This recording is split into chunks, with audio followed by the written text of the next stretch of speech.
সকাল। আর এই শুভ সকালটা পাওয়া একটা ভাগ্যের ব্যাপার, কেননা মানুষ প্রতিনিয়ত রাতের বেলা ঘুমিয়ে যে সকালে তোমাদের সাথে কথা বলবে এটা তার কোনো গ্যারান্টি নাই। তাই লাইফে আনন্দ করে বাঁচো, মানুষের সাথে একটা সুসম্পর্ক করে একটা মানে সার্কেল তৈরি করো। তো গাইজ ব্যাপারটা হচ্ছে যে আজকে বেরিয়ে পড়েছি একটা মানে মায়ের পুজোর উদ্দেশ্যে, ঠিক আছে, একটা কালী পুজোর উদ্দেশ্যে বেরিয়ে পড়ছি। সো সেইখানে অনেক দিন ধরে যাবো করছি। আর আমাদের রাজীব এসছে, তো রাজীবের বিয়ে দিতে হবে, ঠিক আছে, তো ওর বিয়ে লাগাতে হবে, তার জন্য একটু ঘটক ফটক দেখাতে হবে, ওইখানে যেতে হবে। ফাইনালি মায়ের কাছে কিছু, ঠিক আছে, মেন ব্যাপার হচ্ছে যে মানত করতে হবে। আর এই সঙ্গে আছে রাজীব। রাজীব চলে এসো ক্যামেরা ফ্রেমে, একদম রাজীব একদম দাঁড়িয়ে আছে, একদম রেডি হয়ে গেছি, একদম রেডি হয়ে গেছি, ঠিক আছে। ওর মানে বিয়ে করতে হবে এরকম একটা ব্যাপার। তো চলো গাইস, একদম সেই মানে ব্যাপারটা হচ্ছে যে যাচ্ছে আমরা সেই বাইরি কালীকে নিয়ে তোমাদের সাথে টোটালি ওই মন্দিরটা শেয়ার করব এবং ওইখানে প্লেসগুলো টোটালিভাবে তোমাদের সাথে শেয়ার করব। তো গাইস ফাইনালি আমরা সেই মানে বেহেরি কালীতলাতে চলে এসেছি। সাইডে আমাদের বাইকটা রেখেছি আর সঙ্গে রয়েছে চঞ্চল অ্যান্ড রাজীব। মেন উদ্দেশ্য কিন্তু আজকে রাজীবকে নিয়ে, ঠিক আছে, কারণ এর মানে যা করে হোক ভাই, যা করে হোক এর কিন্তু বিয়ে ফাইনাল করতেই হবে যেমন করে হোক। তার জন্য চলে এসেছি ভাই সেই মন্দিরে, ঠিক পুজো টুজো দেবো, টোটালি সব কিছু তোমাদের সাথে শেয়ার করব একদম ভালোভাবে ফ্রি মাইন্ডে টোটালি তোমাদের সাথে শেয়ার করব। ফাইনালি পৌঁছে গেছি আমরা সেই বেহেরে কালীতলাতে, ওই যে তোমরা দেখতে পাচ্ছ ওইখানে মানে মন্দিরটা রয়েছে। আর এই আমাদের সামনে আমাদের রাজীবদা দাঁড়িয়ে আছে, আমার ভিডিওতে ফার্স্ট টাইম ও পার্টিসিপেট করেছে। ঠিক রাজীব, আজকে কি ব্যাপার বলো, আজ কি জন্য আসা এই মন্দিরে? এই মন্দিরে আসা তুমি না গাইজ, ব্যাপারটা হচ্ছে তা না, ব্যাপারটা হচ্ছে যে আজকে আমরা এসেছি, আজকে ফ্রি রয়েছি যদিও, আর একসাথে তিন বন্ধু একদম একাকিত্ব হয়ে মানে অনেক দিন ধরে দেখা পাকা হয়নি, ঠিক আছে, আজকে একত্রিত হয়েছি এবং সেই সূত্রে চললাম যে আজকে যাই একটু মন্দিরে গিয়ে একটু পুজো টুজো দিয়ে আসি। আর এই জন্য আসা, চলো এবার আমরা ভিতরে গিয়ে প্রবেশ করবো, সেখানে তোমাদের সাথে সব কিছু থিংসটা তুলে ধরবো। আর তোমরা যদি বিয়েটা দেখতে চাও ভিডিওটা দেখো, এর মধ্যে আরো অনেক কিছু আছে। একদম একদম একদম রাজীব বিয়ে দিয়েই ছাড়বো কিন্তু একদম কোনো কোনো কোনো কোনো এক্সকিউজ।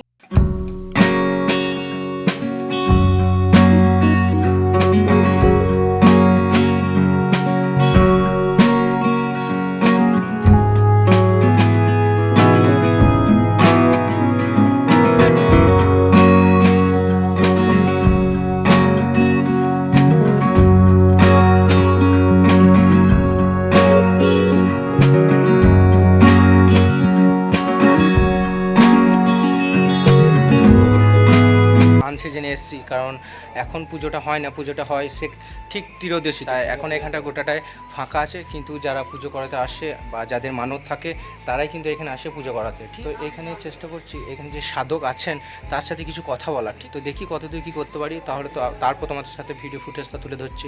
মানে যারা সেই সাধকগুলো থাকে, ঠিক আছে, এখানে রান্না বান্না টুকটাক যে কাজগুলো আর কি হয়, মানে আরও তো সাধক থাকে যারা মায়ের সেবা কর্ম পূজা পাঠ করে, তো টোটালি তাদের মানে এইখানটাতে তারা কীভাবে খায়, তাদের উপবাসের মানে জিনিসগুলো সব কিছু বস্তুগুলো তোলা রয়েছে। তো এইখানে একটা এইখানে মানে যে একটা সাধুবাবু আছেন, তো তার সাথে কথা বলে আমি চেষ্টা করছি, তাহলে এই যে বেহেরি কালীতলা এই ডিটেলসটা সব কিছু ভালোভাবে জানতে পারবো এবং তোমাদেরকে মানে জিনিসটা ঠিকঠাক ইনফরমেশনটা আমি দিতে পারবো। সে মন্দিরের ভিতর দিকে আমরা প্রবেশ করছি, ঠিক আছে, জয় মা, মা জয় মা। এই সেই আমাদের জগৎ জননী মা। যাই হোক, এই মায়ের দর্শন পাওয়া সত্যি খুবই ভাগ্যের ব্যাপার, কারণ এইখানে সবাই আসতে পারে না। জয় মা, শতকোটি প্রণাম মা। তো প্রথমে আমরা একটু প্রণাম করে নেবো মাকে। আর এইখানে যে আমাদের সাধক আছেন তিনি দীর্ঘ অনেক দিন ধরে এইখানে মায়ের সেবাকর্ম ইত্যাদি করে যাচ্ছেন, তো সেই সাধকের সাথে আমি এই ব্যাপারে দু চার কথা বলবো।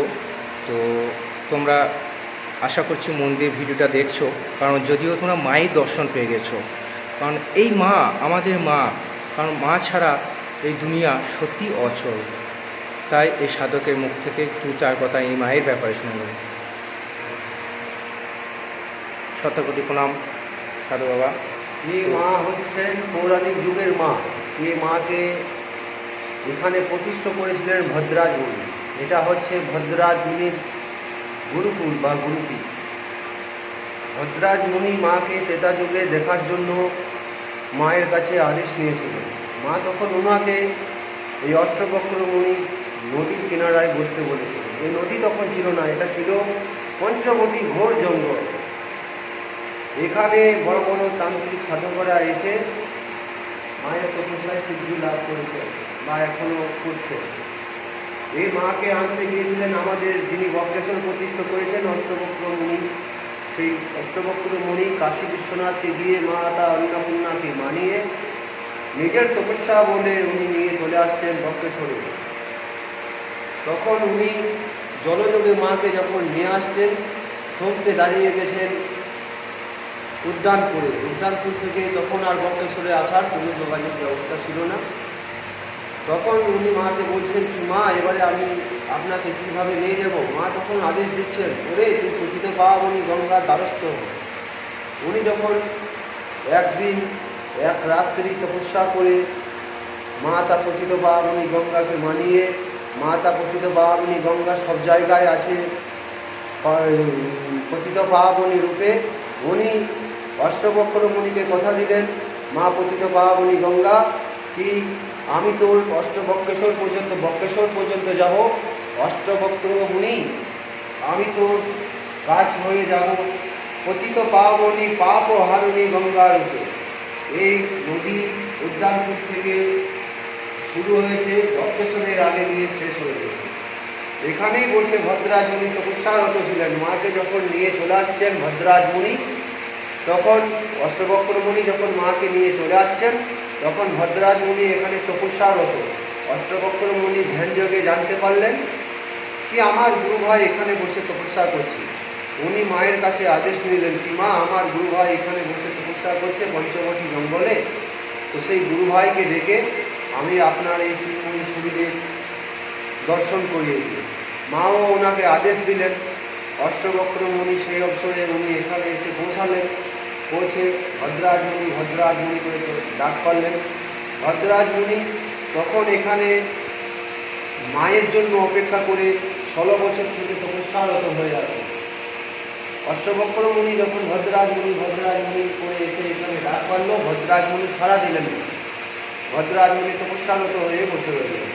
অষ্টবক্র মুনি আর ভদ্রাজ মুনি একই গুরুর সন্তান ছিল বলে অষ্টবক্র মুনি ভদ্রাজ মুনিকে গুরু ভাষাতে যেমন আমাদের গালাগালি করি, সেরকম গালাগালি করে উনি নদীতে পুনরায় ফেলে দিলেন। নদীতে গিয়ে দেখলেন কি নৌকা বালিচরের উপরে দাঁড়িয়ে আছে আর জল নিচের স্তরে নেমে গেছে। তখন উনি মাকে জিজ্ঞেস করলেন কি মা এ কী করে হলো? মা বলল, রে তুই যাকে গালাগালি করে এসছিস সেও আমার সন্তান, আমাকে সশরীরে তার কাছে যেতে হবে। মায়ের কাছে যখন ভদ্রাজ মুনির কাছে যখন মা এলো, ভদ্রাজ মুনি করে আওয়াজ পারল। ভদ্রাজ মুনি মাকে দেখতে পেয়ে আকারে করে ধরে দিল। মায়ের যেটা মেন বিগ্রহ বা মেন শিলা, মাকে যখন আকারে করে সন্তান ধরে নিল, তখন মা এখানে শিলারূপে পতিত হয়ে গেল। মায়ের যেটা মেন বিগ্রহ সেটা এই কোনো সাধক, মায়ের মাতৃ সাধক এসে পড়ে মায়ের এই রূপ দান করে। এ হচ্ছেন আমাদের কাশী অন্নপূর্ণা মা কথা সাক্ষাৎ মনোবংশপূর্ণ কালী অন্নপূর্ণা মা। জয় মা শ্রী শ্রী ভুবনানন্দ রাম মহোর আচার্য। ভিউয়ার্স, তোমরা এখানে তো টোটালি সব কিছু দেখতে পেলে। এখন আমরা কিন্তু সেই মন্দিরের ভিতরে আছি, ঠিক আছে। আর এখানে সাধক আমরা পুজো দিলাম, সেই জন্য আমাদেরকে প্রসাদ দিয়ে দিয়েছে। সত্যি এইখানে আসার পর মনে একটা তৃপ্ত অনুভব করলাম। এখানে মায়ের দর্শন পেয়ে সত্যি খুবই ভালো লাগলো। তো তোমরা যদি এখানে আসতে চাও তাহলে অবশ্যই তোমরা এখানে চলে আসতে পারো। একদম ওই যে পাড়ুই অ্যান্ড শিউরি ঠিক একটা মানে মাঝামাঝি না, একটু কাছাকাছি পড়ছে পাড়ুই থেকে। তো তোমরা অবভিয়াসলি সেইখানে চলে আসতে পারো। তো এবার আমরা মায়ের মন্দির থেকে বেরোবো, তারপর তোমাদের সাথে টোটালি কথা হচ্ছে।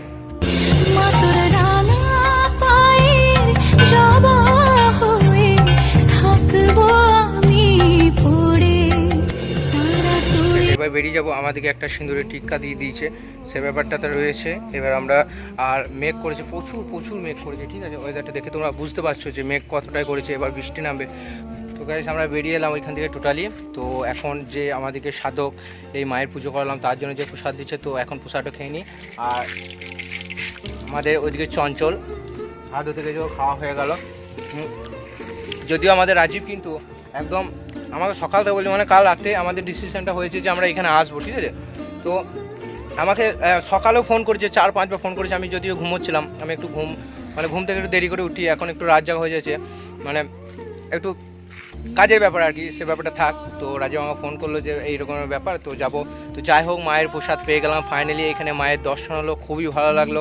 আর জাস্ট আগে যে কথাগুলো ছিল সেগুলো তো জাস্ট এন্টারটেনমেন্ট ছিল, তোমরা বুঝতে পারলে যে এই বিয়ে টিয়ে কিচ্ছু না, মেন উদ্দেশ্য ছিল এই মায়ের সঙ্গে দেখা করা। তো ফাইনালি দেখা হয়ে গেল।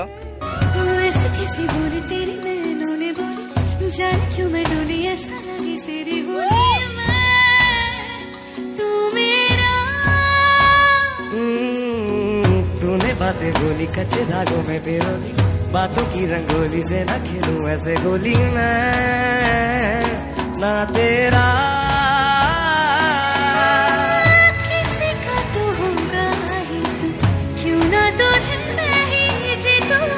खुले ख्वाबों में जीते हैं। হ্যালো এভরিওয়ান, আমি বিকাশ আর তোমরা দেখছিলে বিকাশ 99 ব্লগস। তো আজকে ব্লগটা এই অবধি, আর এখনও যারা লাইক করনি একটা লাইক করে দিও, আর ভালোবেসে না হয় একটা সাবস্ক্রাইব করে দিও। তো চলো আবার নেক্সট ব্লগে দেখা হচ্ছে জমজমাটি ব্লগ নিয়ে। ওকে, টাটা, বাই বাই।